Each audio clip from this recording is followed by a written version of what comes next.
And another one of my songs that should have been released on a decent label just got cancelled. Oh, it's again so frustrating. So would you follow me to go and find the one? Ah, finally back at the studio. Feels so good. The sun is shining. Looks amazing. This will be a good day, and a good day always starts with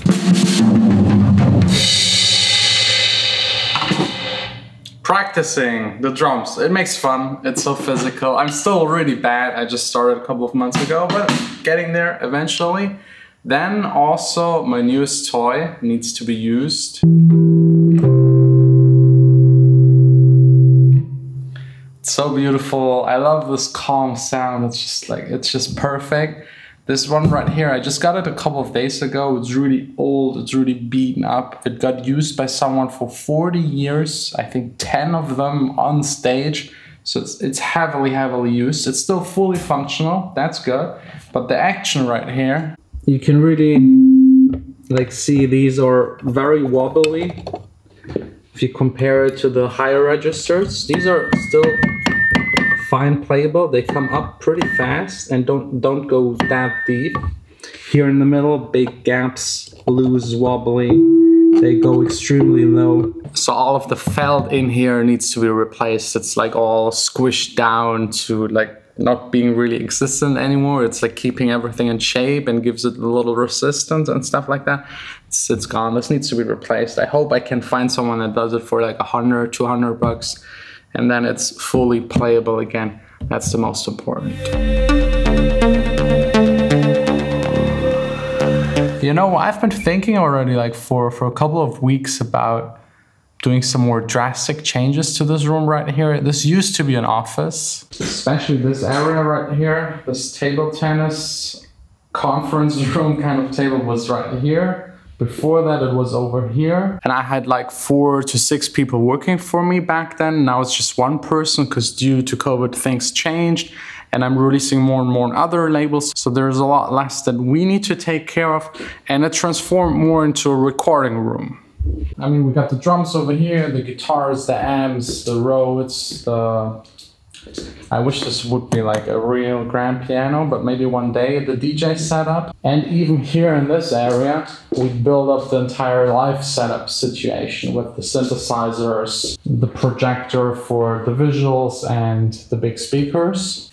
And the one, ooh, there is a huge spider. Wow, it's so huge. And the net is the entire window, and there is a lot of food in that net. Wow, huge spider. Wow. Anyways, the thing that bothers me is that wall right here. It just doesn't make any sense anymore. Having like a huge, nice recording live kind of room would be better, but I have to ask my landlord if I'm allowed to remove it. Because unfortunately, I don't own the building, I just rent it. I wish I could own it, but it's impossible. We're here in an industrial harbor area. It all belongs to the city, and the city doesn't sell. And also, once this is gone, I would maybe replace the floor. It might look fine on camera, but trust me, it's not. There was a water damage before I even moved in here. And I think like making it a little more stylish, why not?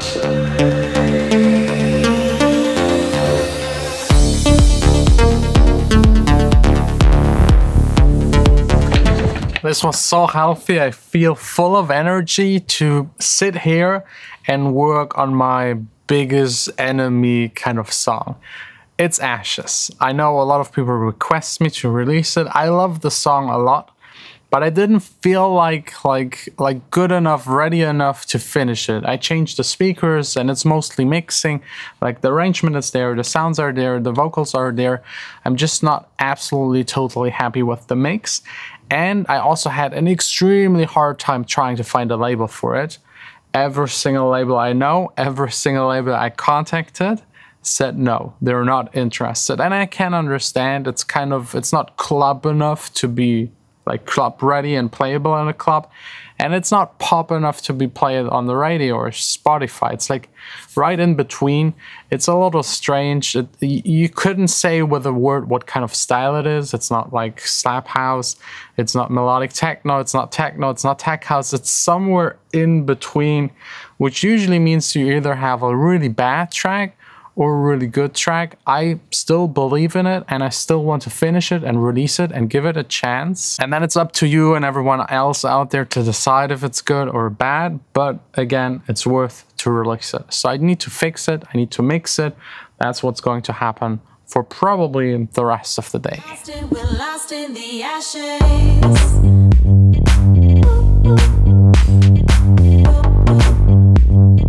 All done with another great session. I improved the song. Just a little, maybe 2%, but at least I improved it. The last time I worked on it, I destroyed it entirely. So I went back in Logic. You can go back to previous versions, and I rescued the old version, worked today again on it. And 2% like improvement, that's kind of fine. I can live with that. Now it's time to send it off to other producers, get feedback by them, then work maybe one more time on it, and then have it ready for release. Hopefully like this year, October around. I hope I will be able to release it. Again, very, very likely on my own label. I don't think I will find any kind of label that would be interested in that. If you have any suggestion, any label that does this kind of style, I don't think so. Just let me know. It's weird. Like I love making music, and I love making the music that I love making, obviously. But then there's also like the industry, the labels, the A&Rs, they have an agenda, and then there's one thing trending and everyone is following it. And if you don't also follow at least a little, you're gone entirely. So it's always like this in between, doing what you want, what the industry wants. And it's not that what the industry wants like totally throws me off. I also love that music entirely. I love it 100%. But it's sometimes a little too excessive. For example, Slap House. Everyone is doing it, especially here in Germany. It's a little much. That's what's annoying me. So I try to do something that is a little different, and then it's hard again to be part of this, like this bubble where the music industry is actually making money. It's always like this balancing kind of act. So I try to achieve that by just like, I don't know, doing like one track that is weird in between, then again something more common kind of, and again I love both, so it's no struggle for me to like having to do something that I don't like. I enjoy it entirely, fully. I enjoy actually almost every single style of music. That's usually sometimes also really hard to like focus on one. Some of my friends, they only like EDM, club music, straightforward, bam, bam, bam. That's all they do 24/7. That's what they love. For me, it's like, I like everything. I listen to pop music, I listen to rock music, like to classic old school stuff, hip hop, R&B, trap, whatever it is. There's always something that I think is fascinating about it. Even if it's like really bad German gangster rap, there's still a spark in it that I kind of like, and where I think it kind of serves a purpose. And obviously there are people that liking it. So yeah, that's like this entire mesh of music industry, music styles. At the end, just do what you feel like, make it really good, and find other people that also like it. And if there is no one else, then maybe think again about what you're making.